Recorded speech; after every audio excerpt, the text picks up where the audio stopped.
សួស្តីបងប្អូនទាំងអស់គ្នាឥឡូវយើងត្រឡប់មកចូលមកវគ្គ 2 គឺយើងសិក្សាអំពី vocabulary ដដែលដែលយើងសិក្សាតាក់ទងជាមួយនឹងផ្លែឈើភាសាអង់គ្លេសហៅថា fruit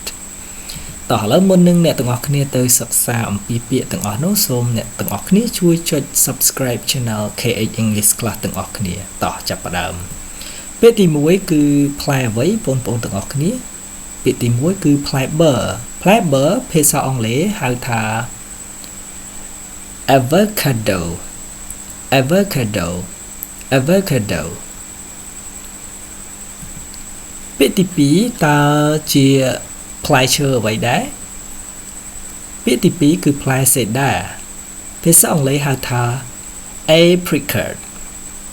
apricot apricot ពាក្យទី3គឺផ្លែត្រសក់ស្រូវផ្លែត្រសក់ស្រូវភាសាអង់គ្លេសហៅថា cantaloupe cantaloupe cantaloupe ពាក្យទី4គឺផ្លែចន្ទីផ្លែចន្ទីភាសាអង់គ្លេសហៅថា cashew cashew cashew ពាក្យទី5គឺផ្លែដូងផ្លែដូងភាសាអង់គ្លេសហៅថា coconut coconut coconut ពាក្យទី6គឺពោតភាសាអង់គ្លេសហៅថា corn corn corn ពាក្យទី6គឺផ្លែទុរេនផ្លែទុរេនភាសាអង់គ្លេសហៅថា durian durian durian ពាក្យទី7គឺផ្លែល្វាផ្លែល្វាសម្រាប់ជនបរទេសគឺគេយកវាញ៉ាំប៉ុន្តែសម្រាប់ផ្លែល្វានៅស្រុកខ្មែរយើងនេះគឺគេអត់ញ៉ាំទេផ្លែល្វានោះគឺគេយកធ្វើថ្នាំអីជាដើមផ្លែល្វាភាសាអង់គ្លេសហៅថា fig fig fig ពាក្យបន្ទាប់គឺផ្លែម៉ាក់ប្រេងម៉ាក់ប្រាងប្រហែលជាបងប្អូនធ្លាប់ស្គាល់ហើយផ្លែម៉ាក់ប្រេងម៉ាក់ប្រាងផ្លែម៉ាក់ប្រេងម៉ាក់ប្រាងនេះភាសាអង់គ្លេសហៅថា golden plum golden plum golden plum ពាក្យបន្ទាប់ទៀតគឺផ្លែទំពាំងបាយជូរផ្លែទំពាំងបាយជូរភាសាអង់គ្លេសហៅថា grape grape grape grape ពាក្យបន្តមកទៀតគឺផ្លែត្របែកផ្លែត្របែកភាសាអង់គ្លេសហៅថា guava guava guava បន្តមកទៀតគឺផ្លែពុទ្រាផ្លែពុទ្រាភាសាអង់គ្លេសហៅថា jujube jujube jujube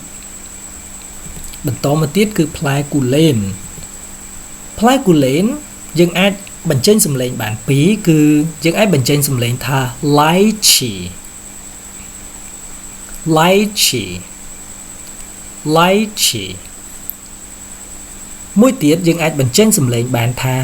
lychee lychee lychee ផ្លែគូលែនពាក្យបន្តមកទៀតគឺផ្លែល្ហុង